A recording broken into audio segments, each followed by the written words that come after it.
Elon Musk ने expose कर दिया राहुल को और बता दिया कि राहुल कोई इलेक्शन जीत क्यों नहीं पा रहा, जबकि इतनी एंगेजमेंट है ऑनलाइन। हर जगह तरफ आपको राहुल की ही वाहवाही दिखती है। पूरा इंडियन मीडिया उसके साथ है, जजेस उसके साथ है। उसके बाद भी सोशल मीडिया भी साथ होने के बाद मुसलमानों की पूरी पॉपुलेशन उसके साथ है। 30% हिंदू, जो सेकुलर हिंदू है, वो इसके साथ है। तो भी ये जीत क्यों नहीं पा रहा? ये खुलासा हुआ एक डिजिटल अर्थक्वेक के पास, जिसने राहुल गांधी की पूरी दुनिया को हिला के रख दिया। देश कितने खतरनाक कगार पर है, यानी जरा सी चूक हुई तो ये आदमी प्रधानमंत्री की कुर्सी कब्जा करेगा और इस तरह का विदेशी कठपुतली बैठ जाएगी तो देश का क्या हाल होगा सोच के कांप जाते हैं। ये पूरा परिवार केवल इसलिए रुका है क्योंकि वो ताकते इनको रोके हैं यहाँ पर, यहाँ रुके रहो तो शायद सफल हो जाओ और उसके बाद जैसे टूटेगा हम तुमको बढ़िया सेट करें। नमस्कार, जय हिंद। आज की लेटेस्ट खबर के बारे में हम बात करते हैं। राहुल गंदगी यानी कि राहुल गांधी पे एक बहुत बड़ा खुलासा किया है एलॉन मस्क ने। जी हाँ, आपने इंट्रो में देखा होगा किस तरह से बताया जा रहा है कि एलॉन मस्क ने राहुल गंदगी यानी कि राहुल गांधी की पूरी दुनिया हिला दी। ये तख्ते नाबूद प्रूफ सामने रख करके। अब आप जानते हो कि राहुल गांधी के पास 30-40% जितने भी हिंदू सेकुलरिज्म वाले लोग हैं वो इसके साथ रहते हैं। मुस्लिम्स जितने भी हैं वो सब इसको वोट करते हैं, सब इसके साथ में रहते हैं। सोशल मीडिया में इतना अपना हाइप करवाता है वो, सोशल मीडिया के लोग इसके साथ रहते हैं, डिजिटल मीडिया साथ रहती है, मीडिया चैनल्स इसके साथ रहते हैं क्योंकि ये घूस देता है। लेकिन तब भी जो है इसकी पार्टी जीत क्यों नहीं पाती है, ये इस बारे में चर्चा हुई है। पूरी वीडियो में देखिएगा आप। इलॉन मस्क ने एक्सपोज कर दिया राहुल को और बता दिया कि राहुल कोई इलेक्शन जीत क्यों नहीं पा रहा, जबकि इतनी एंगेजमेंट है ऑनलाइन। हर जगह तरफ आपको राहुल की ही वाहवाही दिखती है। पूरा इंडियन मीडिया उसके साथ है, जजेस उसके साथ है। उसके बाद भी सोशल मीडिया भी साथ होने के बाद मुसलमानों की पूरी पॉपुलेशन उसके साथ है। 30% हिंदू, जो सेकुलर हिंदू है, वो इसके साथ है। तो भी ये जीत क्यों नहीं पा रहा? ये खुलासा हुआ एक डिजिटल अर्थक्वेक के पास, जिसने राहुल गांधी की पूरी दुनिया को हिला के रख दिया है। शुरू हुआ एक सिंपल चेंज के साथ। एक नया फीचर इलॉन मस्क ने एक्स के ऊपर डाल दिया।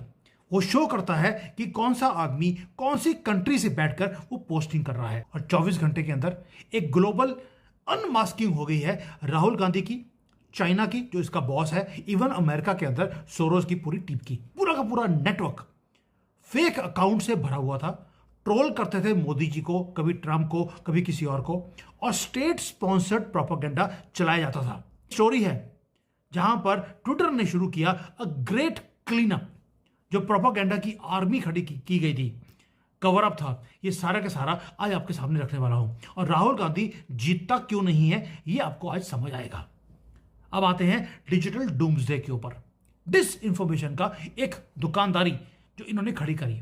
आपको याद होगा जब मोदी जी अभी प्रधानमंत्री नहीं बने थे, उससे पहले एनडीटीवी, जिसको हम बोलते हैं नेहरू डायनेस्टी टीवी, पर की स्टेटमेंट थी 8 ही क्यों, ये 10 भी हो सकती थी। इतना स्लो क्यों चल रहे हैं? यानी कि 4 महान था, 8 बड़ा कम था। खेती है जो सिर्फ ट्रोल करने के लिए उगाई जाती है, इसको बोलते हैं कॉग्निटिव वॉरफेयर। ये जो ट्विटर के ऊपर जो राहुल गांधी को जो सपोर्ट करने वाले लोग थे वो बोलते थे दिल्ली बैठा हूँ, बिहार बैठा हूँ, वो निकले पाकिस्तानी और बांग्लादेशी। वो पाकिस्तान में बैठकर मोदी को गालियां निकालते हैं और वहां लिखते हैं हमारा प्रधानमंत्री राहुल गांधी बनेगा। राहुल गांधी से महान आदमी कोई और है नहीं। मुसलमानों को बोला जाता था, ओ भारत के मुसलमानों सारे इकट्ठे हो जाओ, अब हम मोदी को उखाड़ कर फेंक देंगे। ये सारा काम जो फेक लोकेशन डालकर ये किया जाता था वो एक्सपोज हो गया, निकले। ऐसा ही जो भारत में हुआ है वही चीज अमेरिका में भी हुआ। कई अकाउंट्स जो ट्रंप को सपोर्ट करने वाले दिखाई देते थे, वो पता लगा कि वो क्लेम करते थे कि वो मेगा सपोर्टर्स हैं। कहाँ निकले? उनके लोकेशन निकली यूरोप में, नाइजीरिया में, कीनिया में। और यहाँ तक तो ये भी हो गया कि जो प्रो डेमोक्रेट अकाउंट्स थे, जो जैसे इलॉन मस्क हो गया, वो तो डेमोक्रेट नहीं है, जैसे बाइडन है, कमाला हैरिस है, इनको सपोर्ट करने वाले जो अकाउंट्स पाए गए तो पता लगा वो तो भारत में बैठे हैं। अमेरिकन कोई था ही नहीं जो इनको सपोर्ट कर रहा है। मेंटल लोग चाहिए, और यहाँ पर कांग्रेस का तो पीएम का मतलब ही परमानेंटली मेंटल होता है। अब आते दोस्तों, ये जो ट्रोलिंग की एक मशीनरी इसको बोलते हैं ट्रोल फार्म्स, जो फॉरेन लैंड में जानबूझकर खड़े किए गए वहां पर पैसे देकर। ये ट्राई करते थे कि हमारे जो कंट्रीज हैं, जैसे अमेरिका है, भारत है, इसकी पॉलिटिक्स को इन्फ्लुएंस करना। और वे करते कैसे थे? मोदी के खिलाफ एक तरफ और राहुल की फेवर में एक तरफ। ऐसे लगे कि आधी से ज्यादा कंट्री तो मोदी के खिलाफ है और बाकी जो सारी कंट्री मिलकर राहुल गांधी को सपोर्ट करती हुई दिखाई देती है। खुलासा किया, गाजा की सपोर्ट में आपको बड़े लोग दिखते हैं, वीडियोस बनती हैं कि मैं गाजा में हूं, वहां पे लोग मर रहे हैं, वहां पे औरतें जो हैं उनका बुर्का उतार दिया गया है, पता नहीं क्यों उतारा है, लेकिन ऐसी ऐसी वीडियोस आपको दिखाई देती हैं। प्रो पैलेस्टीन एक्टिविस्ट आपको दिखाई देते हैं। लेकिन जब ओरिजिन कंट्री का पता लगा, most of them were not in Gaza.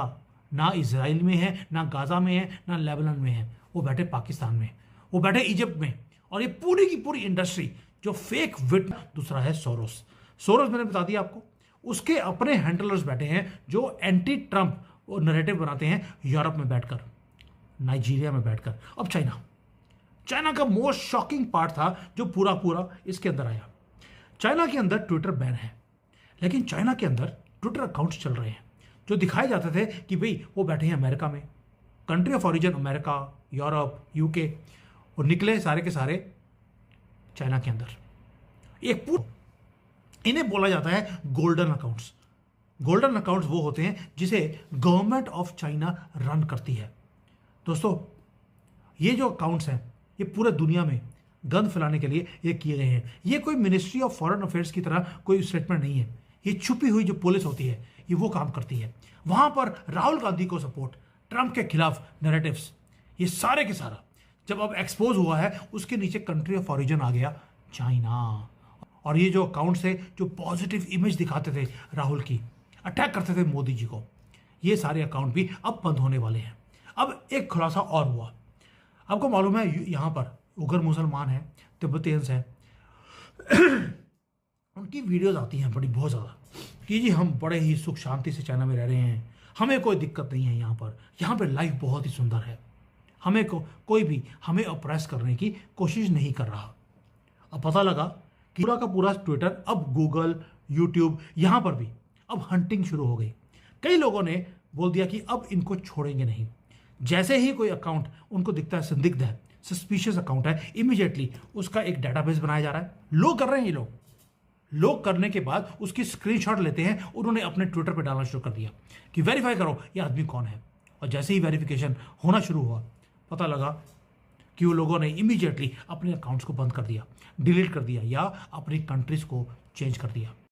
जैसा कि आपने देखा कि किस तरह से बताया जा रहा है कि सोशल मीडिया एंगेजमेंट होने बावजूद भी, डिजिटल मीडिया होने के बावजूद भी, 30-40% सेकुलरिज्म हिंदू के होने बाद भी जो है राहुल गंदगी यानी कि राहुल गांधी जीत क्यों नहीं पाते हर बार। अब आप जानते हो कि राहुल गांधी ने, पिछली वीडियो में मैंने आपको बताया कि कैसे राहुल गांधी ने एक दिमाग माइंड गेम खेला।